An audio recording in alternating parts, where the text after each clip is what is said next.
Hello，皆様，こんにちは。KT des。没错，我今天的影片呢，就是要来介绍一下我这一季第3个雪季的一些滑雪装备跟小物啦。虽然我知道看我频道的大家呢，应该是有蛮大部分人呢，其实对滑雪应该没什么兴趣，但是这个滑雪呢，可能已经成为我接下来这个每年冬天的这个日常之一。然后还有包括今年呢，也开始了这个滑雪课翻译的这个活动，所以我想说呢。还是呢，会有一部分人呢对这一些有兴趣想知道，所以我想说就来分享一下咯。然后说呢，我滑雪呢一直以来呢，我都是以这个比较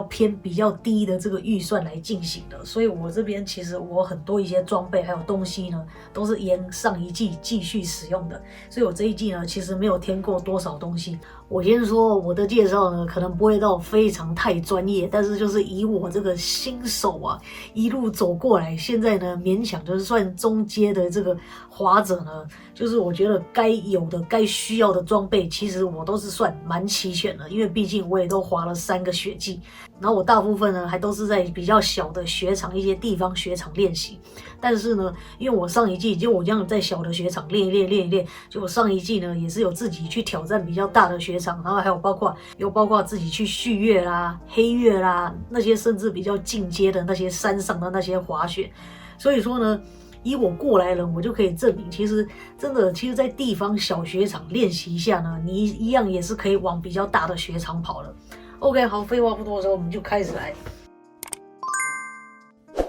首先呢，最重要的就是这个雪板的部分啦。这一张板子呢，已经跟着我这个第2季了。然后，但是其实这一张呢，也是我买的第2张板子，然后它是2手的，它是 Sims 的板子。Sims 呢，算稍微有名的雪板的牌子吧。然后像这一张板子呢，我是在2手店捞到的，我那时候记得好像是在 Second Street 买到的吧。然后包括它这一张板子呢，它是有附 binding 的，它的 binding 呢是沙龙蒙的，所以我觉得以我那时候新手来说，我算是捞到了一张还不错的板子。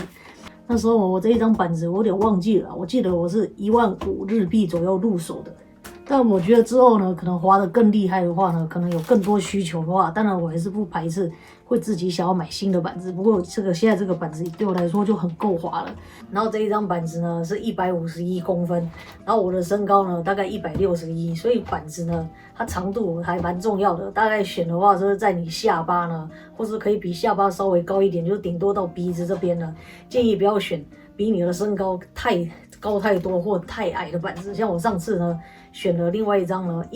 大概才145的那个板子，我身高161公分，滑起来就非常的不稳，就很难控板。然后因为我自己本身比较胖，重量我比较重嘛，所以比较重的人呢，可能也要选稍微长一点。看我这个，它是比我下巴这边还高一点。像我这个很胖，重量重的话，你选太短的板子呢，那就很不稳，很难控板。这就是我的板子 Sims， 然后再来呢，还有这个板带的这个部分啊，因为你滑雪的雪板呢，最好还是要有一个收纳的板带，然后这样子你携带的时候也好携带。那这个板带呢也是2手的，这个是阿明呢帮我在网络上捞到的，还蛮便宜的。虽然说真的看起来是有点阳春的一个板带，但是这个板带大概才3000多日币，大家可以看一下，包括它的这一个板带。它的这个板带呢，跟我们2个真的是可以说同一套的。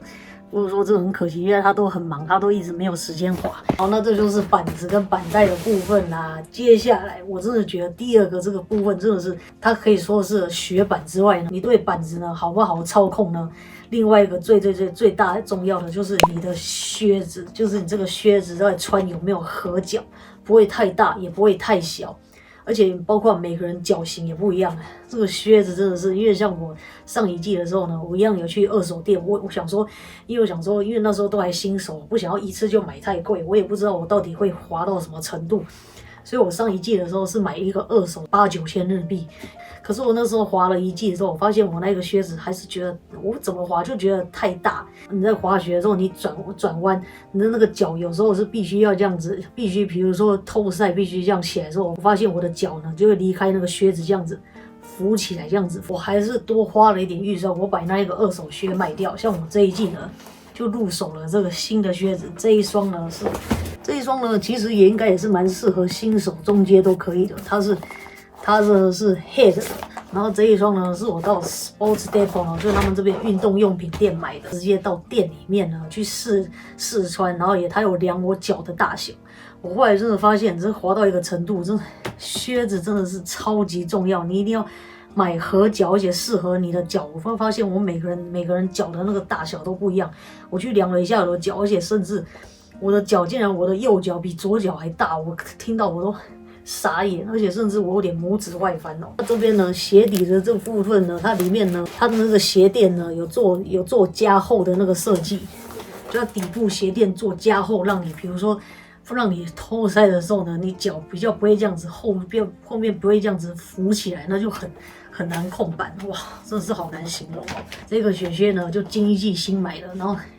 我是觉得有点贵了，这一双呢也要2万日币，你也换算台币就包括4000多了嘛。但我发现真的是靴子呢，真的是不能省的。好一点的靴子呢，让你还是比较好滑。接下来呢是一些小型装备的部分，包括呢有这个安全帽呢跟这个雪镜。这个安全帽呢也是一开始呢第一季开始花就在二手店买的比较便宜的安全帽。这一个安全帽呢大概才捞到才2500日币左右吧。它是呢这个 Kiss Mark 的这个牌子，这个牌子好像日本的一个新手牌，它出还蛮多滑雪相关的东西。反正就是感觉有总比没有好。然后呢，接下来是这个雪镜，这个盒子还蛮可爱的。这个盒子呢，也是一起呢在运动用品店买一个比较好收纳的盒子，因为这个盒子是硬壳的，因为我真的很怕我的雪镜被压坏之类的。像滑雪滑到现在呢，我会觉得有一些东西呢，二手的话无所谓，但是有一些可能比较稍微讲究的东西，我会觉得可能还是会新的比较好，因为你毕竟都还是要试戴过。它这个是日本的牌子，它也是没有到非常贵的。然后它是呢Swan's，然后他们家呢也是专门在做雪镜的品牌。这种东西真的是还是要去店里面试戴过买。像我那时候我去试戴了之后，而且就是因为这个你要戴一下，看有没有合你的脸型，而且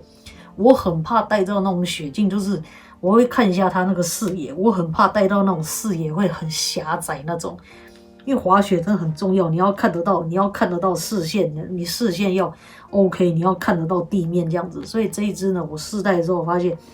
它这一支的那个视野还蛮广的。然后这个雪镜呢，它是包括晴天跟阴天呢都可以用的。所以呢，雪镜的时候买的时候你要看一下，它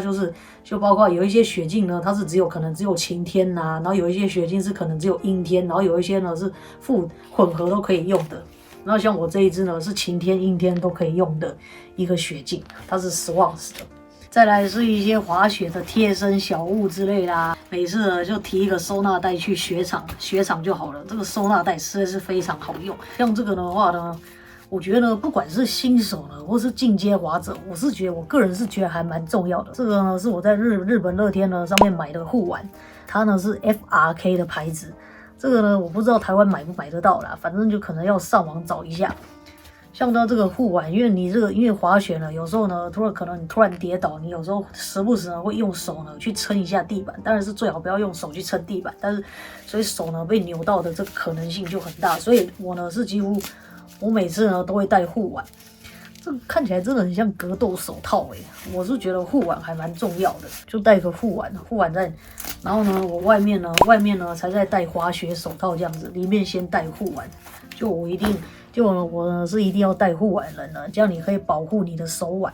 那再来呢是滑雪手套，这个颜色看起来真的是有点 LKK 啊，这个也是在运动用品店买，这是 XTN 的一个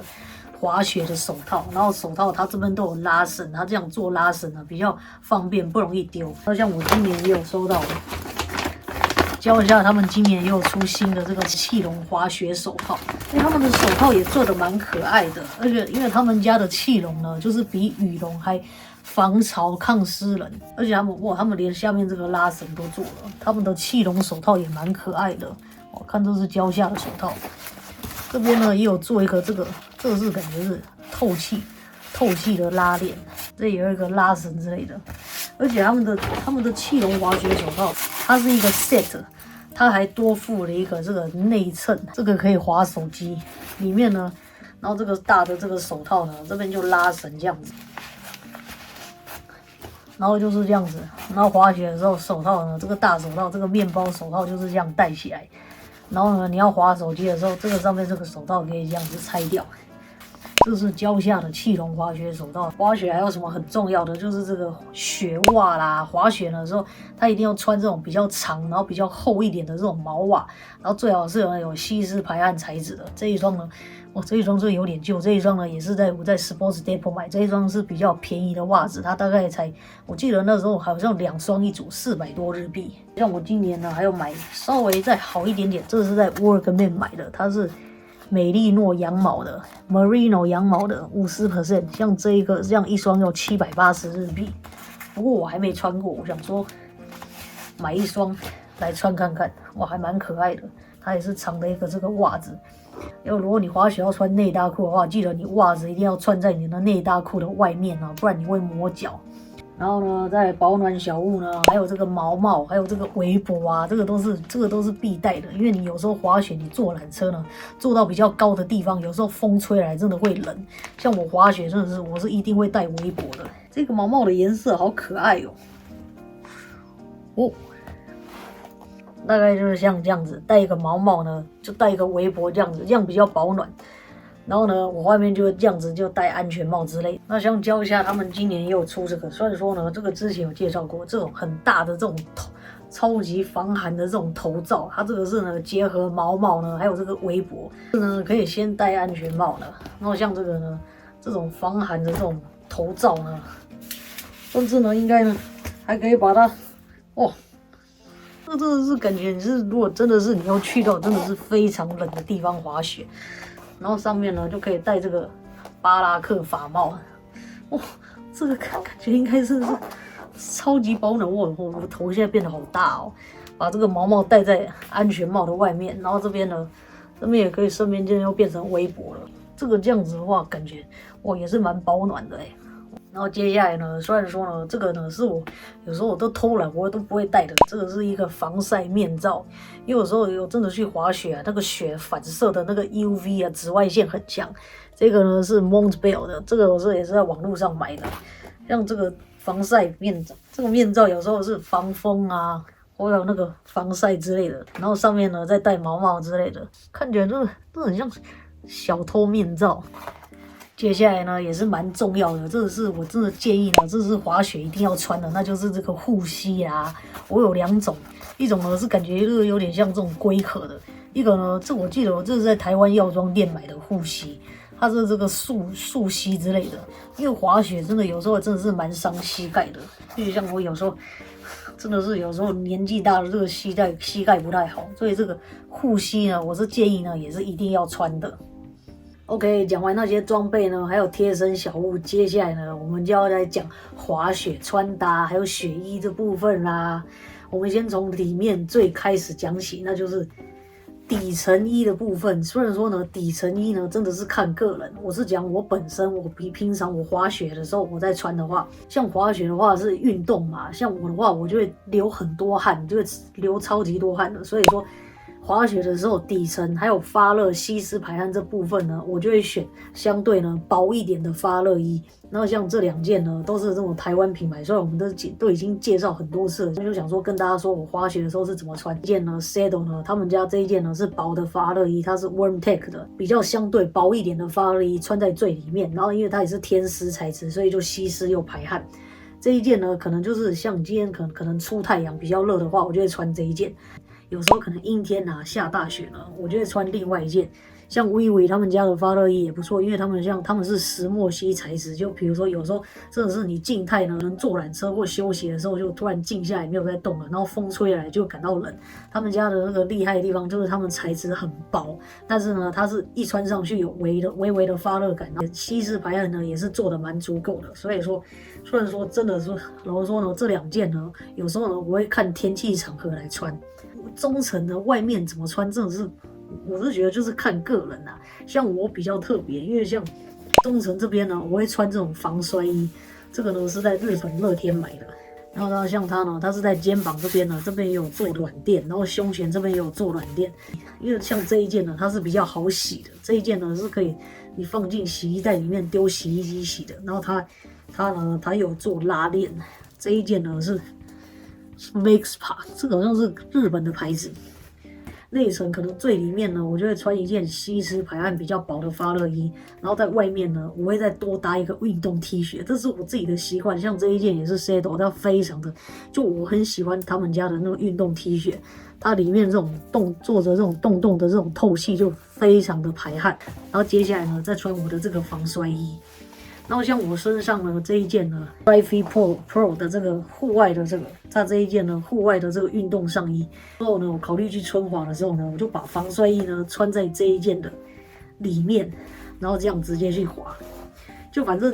像滑雪的话呢，内层就雪衣里面内层呢就有很多种搭配，就大家可以看个人喜好做一些调整。它这一件的牌子呢，它除了有做防摔衣呢，它当然也有做防摔裤。那时候我记得我就是一个 set 这样买，你看像这一件呢，它直接就是内搭裤这样子，直接就做好，上面就包括护臀的，包括这个旁边髋骨的这个外侧这边都有做护垫，然后还有这个护膝这边，但护膝我是会再加一层啦。它是有上衣呢跟裤子的这个 set 的，然后接下来就是滑雪最外层的这个穿搭的部分啦。先来讲一下我一直以来比较常穿的穿搭，可以比较节省你的这个成本的这个选择啦。胶下的冲锋衣，我觉得我实在是不用再太多介绍了吧。冲锋衣真的是你选比较好的材质，你真的是可以拿来滑雪也没关系的。这件真的是，我就觉得不要再多讲，大家去翻之前的影片。因为呢，反正呢，雪衣的话呢，其实你要来滑雪，你穿的那种雪衣，防水的那种材质，你有选到1万以上呢，其实差不多呢都是可以拿来滑雪的。像它这一件防水的指数也已经做到19210，它有防透湿的12600，它有防水加防透湿，还有防风。所以这一件呢，真的是它其实穿来滑雪真的是绰绰有余。包括它里面呢有做内层的这个气笼，所以就是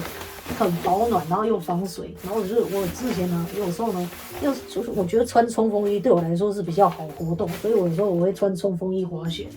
那我就搭配这个雪裤，日本的二手店应该捞到才2000多日币吧。然后你包括这一件呢。这一件冲锋衣呢，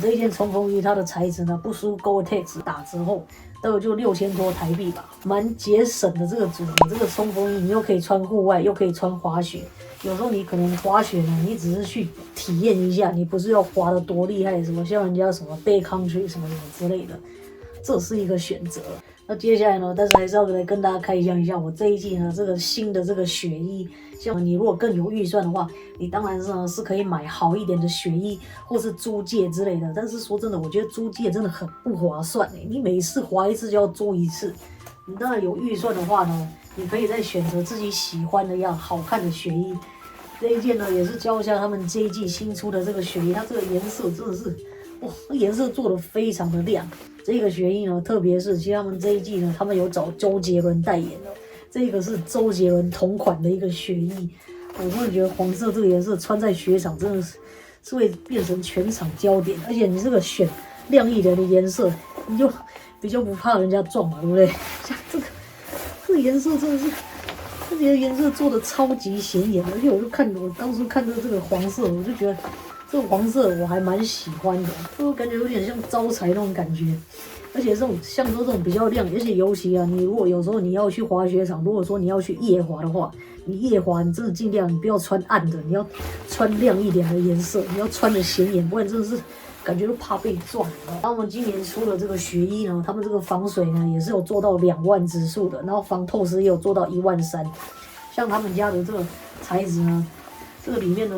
这个保暖的也是气笼材质，因为反正像我都已经穿过他们家的冲锋衣啦，所以我就是可以挂保证，就是我就穿起来，因为像 Gore-Tex 什么都穿过了，就觉得我穿起来的感觉，我是觉得它材质真的是不会跟 Gore-Tex 差很多。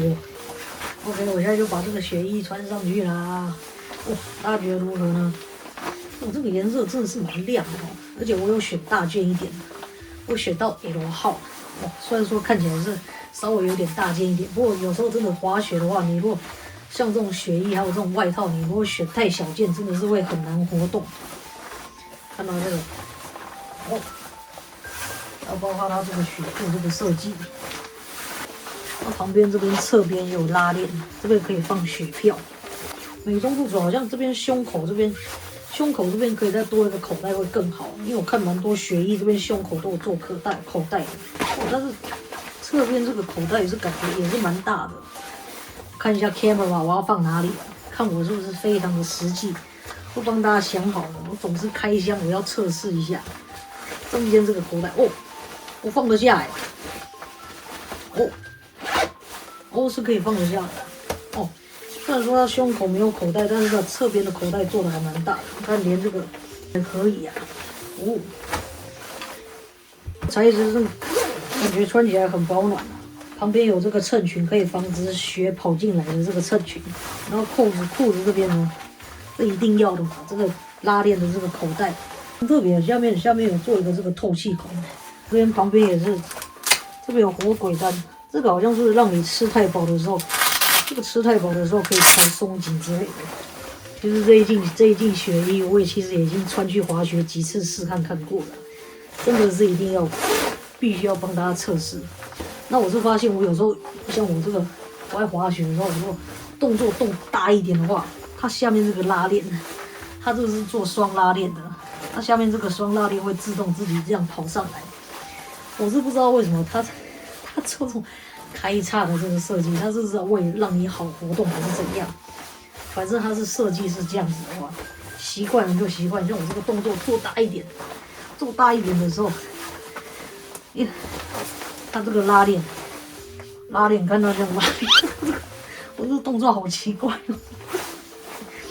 我这是非常认真开箱的，这个拉链又这样子跑上来的。周杰伦同款给大家参考一下，还有包括帽子一样的，研习他们一定要有一个防晒黑胶帽檐，这是他们教下一定要有的一定会有的设计。这个帽子这样拉起来的时候，这边这样可以防晒。对啊。那我们来看一下呢，它这件雪衣外套，它这个原价呢是6000多，毕竟呢它防水系数2万嘛，我看是需要的。但是呢，如果使用我的折扣码呢，打15% off 呢，只要5000多哦。因为大家如果有在日本的运动用品店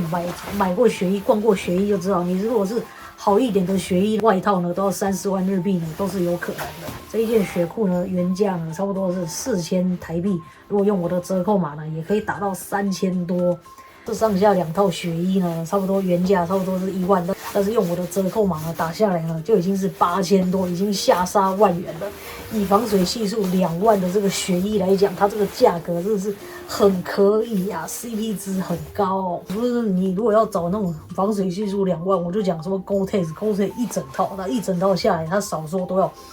2万多台币，各位。所以这个好啦，这也算是小资。比较有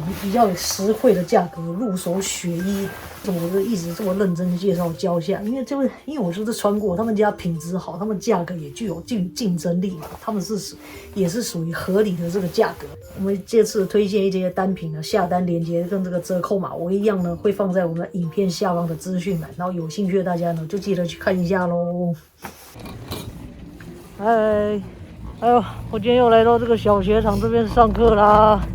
然后今天呢，校长也在。哎，おはようございます。上次那个雪镜被大家说很有趣的那个校长，前回のゴーグルはなんかみんなそのゴーグルはなんか可愛いね、なんか面白いゴーグルです。あれはですね、プロトタイプで今開発しているゴーグルです。あれは僕一人しか持ってないです。はい、今はですね、今日はさ、こっちはさ、ハーギの山これ一番急なところ来ました。记住啊，我都想跟他说，这边呢其实也不止完全都是只有适合初学的，这边也是有上级雪道的，好吧？这边其实这个雪道呢，其实最大斜度差不多有28，但是我其实它的平均虽然说是18，但是我查了很多雪场，每个雪场的标准不太一样。它像这样子的雪道，在有一些雪场已经被标成黑线了，但是可能红线我不敢说它完全黑線，但是我敢说它已经超过红线，已经接近有黑線。急斜面でしょ。急斜面です。ここは。そうです。超スティープです。28度。これ工場多でこれ滑りますよね。下这边，看一下这边，这个实际看到的这边小雪场这边其实也有很陡的，也是有上级道的啊。而且那边パウダーもある。パウダー。あ、これはそうですね。これはその整理してないのそのゲレンデ。これパウダーライン。じゃあそっちもでしょ。そっち。じゃあ今撮ってます。はい。来看专业的怎么滑。哦。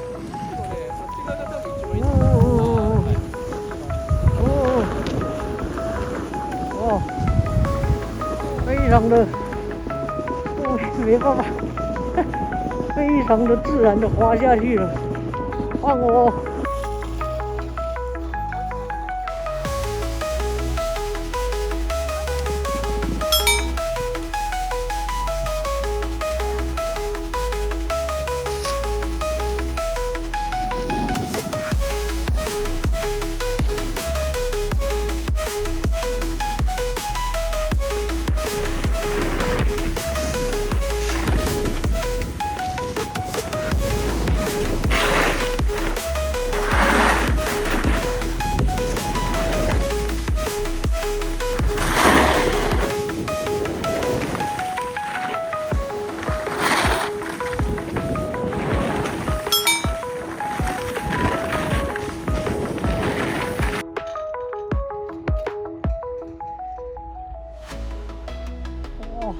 他现在从这个树林这边滑出来，哦，耶，看这个跑打野鸟，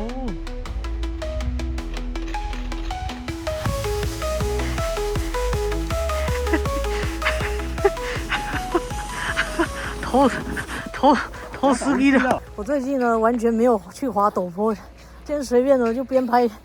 边上去滑了，真的还是蛮陡的哇。差点跌了狗吃屎哦！整个线上线素大爆发啊 ！OK， 今天真是无聊了，再跟大家开箱一下小雪场的陡坡，还要再跟大家稍微讲一下这一季呢，就是有这个小雪场的这个单板学校呢，我在这边有中文翻译的服务啦，现在还是在预约中哦。有兴趣报名的人呢，再看一下我们影片说明栏里面的连结哦。OK， 那今天的影片就差不多到这边啦，希望大家会喜欢。拜拜，谢谢贝娘的。